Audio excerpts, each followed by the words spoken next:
Greetings. Welcome to the Sandbox of Finance. This is part of my project to RMAX myself. And one of the goals I always had was to be involved in the finance industry, try to do something. So I have my co-host and friend here, Momo, who is actually in the industry.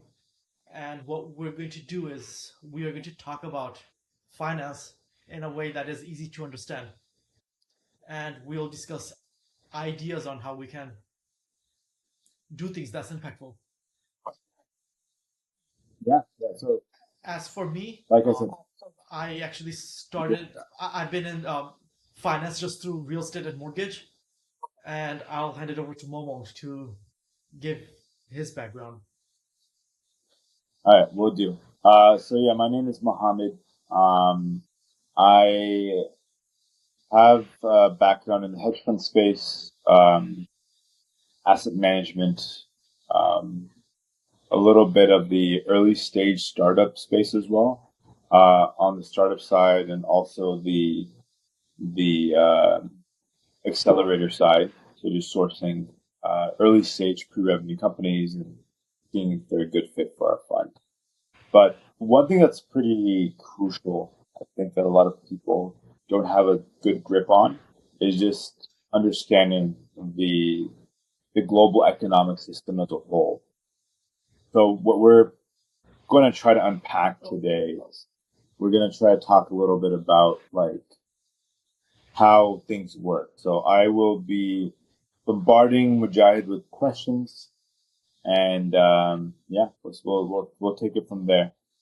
So, just to kick things off and get things started, um, would it, could you give us a little bit of a background and like of of I think it'd be helpful to talk about currency, right? So we deal with we're in the U.S. We deal with dollars. We're in a fractional reserve system. But can you speak a little bit to like how we got here? What was the first currency? Like, I know there's barter, right? And then there was like shillings and coins and whatnot. But like, what's the flow? Where did it start? Where are we at? And yeah, if you could just help our listeners get an understanding, we can go from Uh, I think we have to really take a step back from that question and really ask ourselves what is like what how do we get to currency, like what is finance, because there. currency is really part of finance. And if you remove all the big words, all finance is just an adult version of resolving playground dispute. That's what finance is. We've all been there ever since elementary school, if not even before. Especially if you have younger siblings. What just happened? Sounds Did you have a disruption? okay.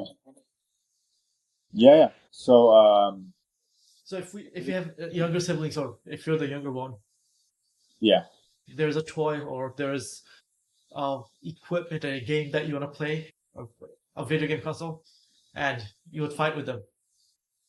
Who gets to use it? For how long? Uh, what games are they allowed to play?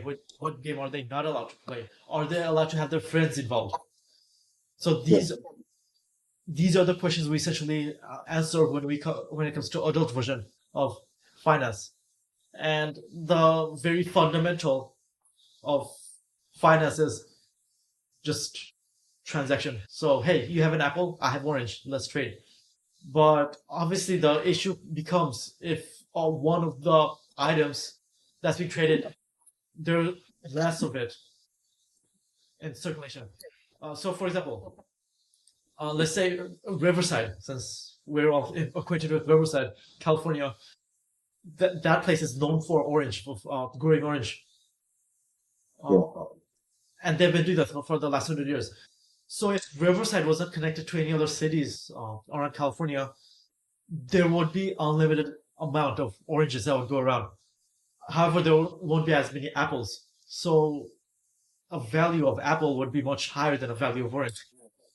Uh, and you could apply that to everything within the world of finance. We're essentially dealing with, Find them. yeah. what are we trading and what how we're trading and what are the conditions related to that. Yeah. So that's what kicks off barter, right? So that's probably what happened initially, right?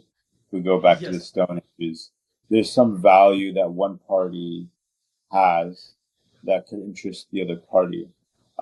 Does it make sense for the party to share? So like, even if it's not for a good, it could be like a good for like a social dynamic, right? Yeah. Um, it could be that I am hoorah caveman, and I see that you have hunted, you've used your skills, you've hunted an animal, and you oblige me by sharing some of the meat. And it's not necessarily always like setting expectations, but like you could almost argue that like the trade off is friendship, right? Like the intention may be of goodwill, but goodwill is often practiced with those people you want to keep around, right? So there is something you're getting in exchange. So you trade a little bit of sustenance uh, for goodwill with the other individual, and then Well, when it comes probably to be business more in structured, general, right? one thing that is really important to like keep in mind, and I think there's something that we do forget, uh, is if you're doing business with someone, right? Especially if someone's close to you, like friends or family, if they're bringing value to you, you want to make sure that you take care of them, because at the end of the day, they did use their time and their effort in order to gain whatever they have that you need. So that's just out of pure respect. You need to make sure that they, whatever they get in return is fair. Uh, But I think that respect is like it's contingent on it's a relationship. So yes. a lot of finance is based off relationships, right? Yeah. Excuse me, like but like it's almost as if like these relationships, like a trade is only as good as its relationship. So like let's say I need an apple and I have an orange. And I know if I give you a few oranges because there's scarcity of these apples, you will give me um like let's say I give you three oranges, you give me one apple. But let's say like I would have more value by going to another person and giving them four oranges just because I know they'll be more reliable, right? Or it's more convenient for me. So I'll sacrifice an orange just for the convenience of getting said apple.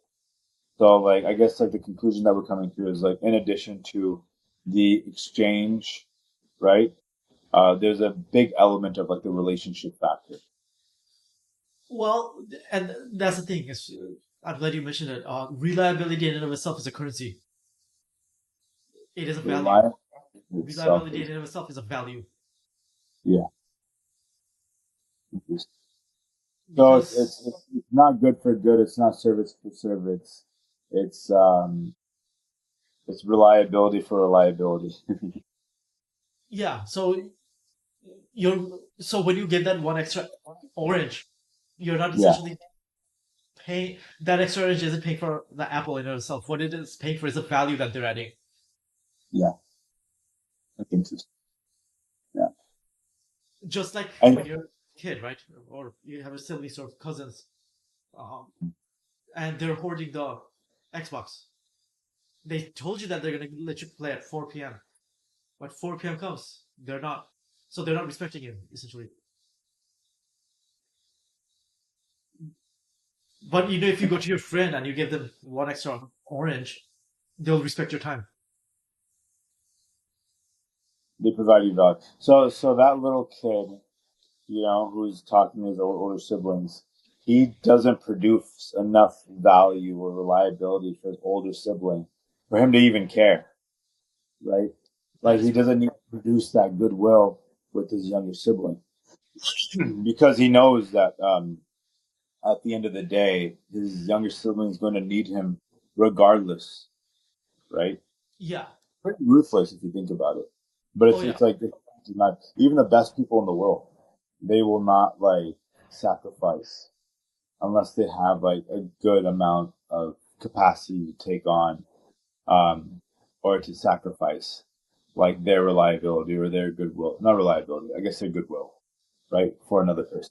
Yeah, Like deploy their goodwill for people, right? yeah, If they're not providing of any benefit.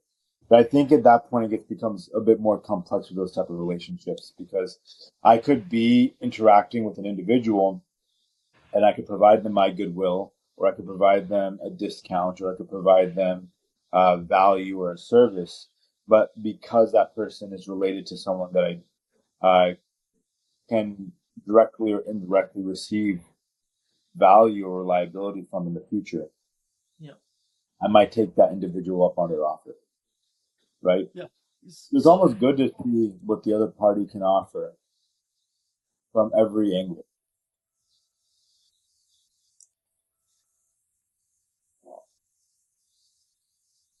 Does that, would you agree with that? yes, I absolutely would. And that's the thing. Like, if you boil it down, if you boil it down, I guess coming, I, I guess I'm thinking of this in a computer term. It's like binary.